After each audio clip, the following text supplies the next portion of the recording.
Perhaps it's because of the antiseptic nature of modern society, where we don't have to defend our homes against marauding hordes, that we turn to the motor car to provide our thrills and danger. Of course, when conflicts like this were commonplace in more primitive times, retribution was swift.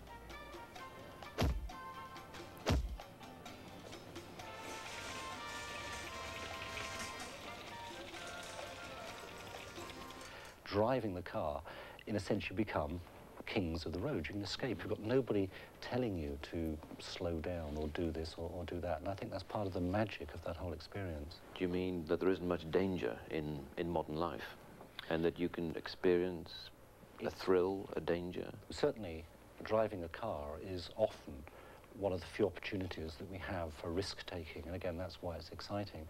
But this getting away from having somebody telling you what to do. And that's why I think a lot of people, I don't know whether it applies to you, enjoy most being on their own in the car rather than having passengers. Certainly I feel that. Yes, that is true, yes. I do prefer to be on my own.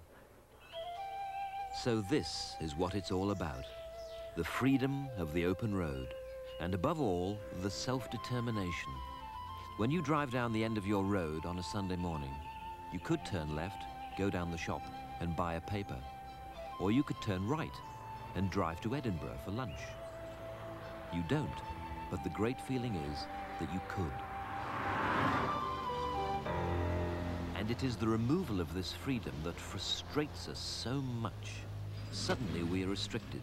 Suddenly we can't go where we want, when we want. All we can do is follow like sheep. And hence the overpowering desire to get away, to get out. Even if you don't know a shortcut, at least you're moving.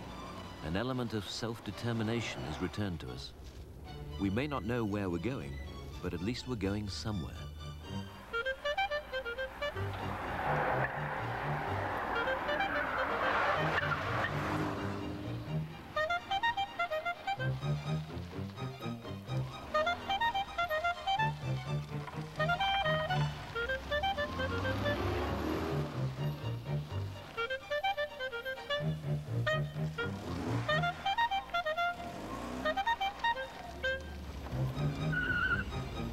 So often the shortcut is a long cut, and we are not even any further forward. But usually we don't care. We've used petrol, tired ourselves out, but in a way, it was worth it.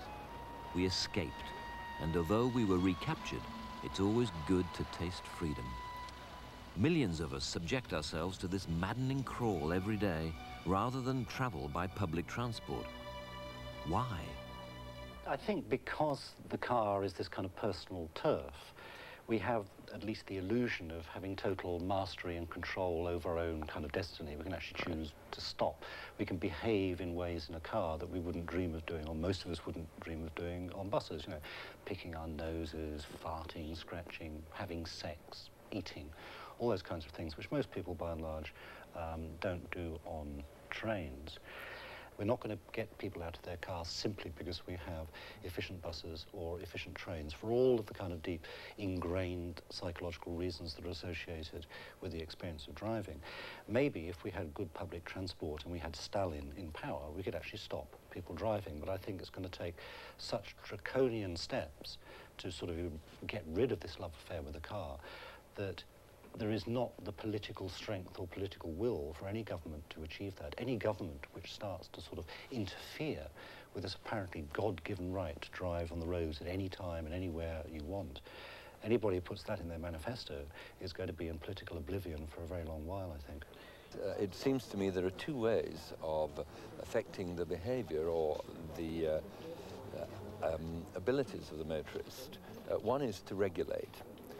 And to make it more difficult to have cars, depending on their size, or more expensive, or to introduce tests like the emissions test.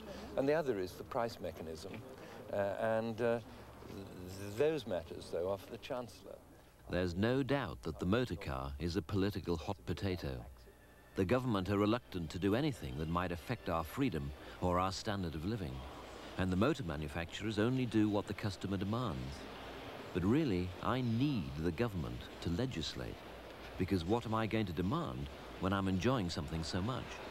Most people's idea of the car is of one person driving in it to freedom over a Scottish moor, but this is the reality of the motor trade. 35 million new cars are made every year. That's 100,000 cars a day, or one car every second. You sneeze and 5 new cars come into the world. You go to bed at night and you wake up and there are an extra 30,000 cars on the road. The motor trade is a huge, enormous, growing organisation. It's got nothing to do with the way that it's marketed. And there are serious environmental consequences as a result. There has always been personal transport.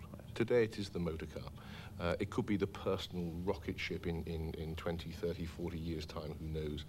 But whilst the freedom of mobility is required by the consumer, and it has to be, that's why he's buying all these cars around the world, then I believe that the motor car in whatever guise will continue. So I'm extremely optimistic about the future of the motor car. And let me give you one interesting example. It's what's happening in Eastern Europe at the moment, where they have been given liberty, freedom for the first time in many years, as we perceive it in the West.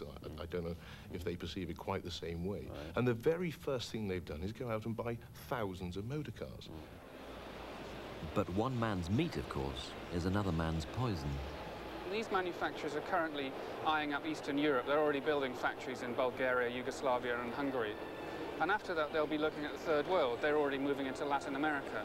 And most of the car market, huge though it is currently devoted to North America, Europe and Japan. And when that rate of growth expands to the rest of the world, then the impacts on the greenhouse effect, for example, will be huge. So, do you think that the car will simply have to cease to exist? Yes, I think that's about right. I mean, the end of the road is nigh for the motor car. We don't realise it at the moment. It sounds like a completely lunatic thing to say, but I think that this decade will be the turning point in the success of the motor car. I mean, if it doesn't happen, then we're all going to go down the toilet, because there is no way that we can maintain this level of growth in air pollution from motor vehicles. Yet again, the problem is one of perception. Where is this hole in the ozone layer? And assuming that someone with sharper eyes than me has spotted it, what on earth can we do about it? Imagine a vehicle that can drive you 5 miles for a penny. A vehicle that needs no petrol, just a battery. And that takes the press of a button to start, the squeeze of a lever to stop.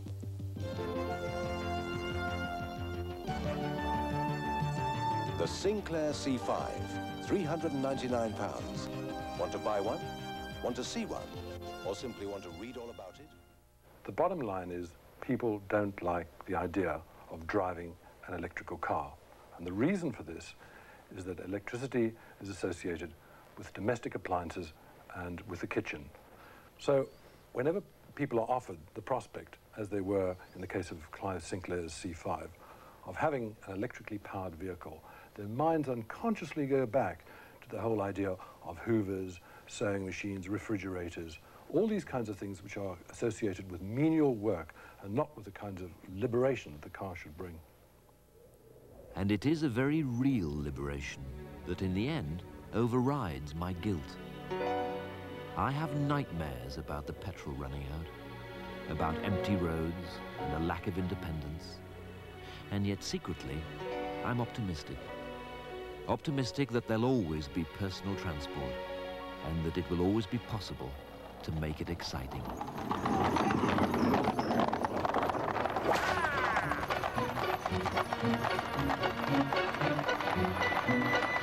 Yeah!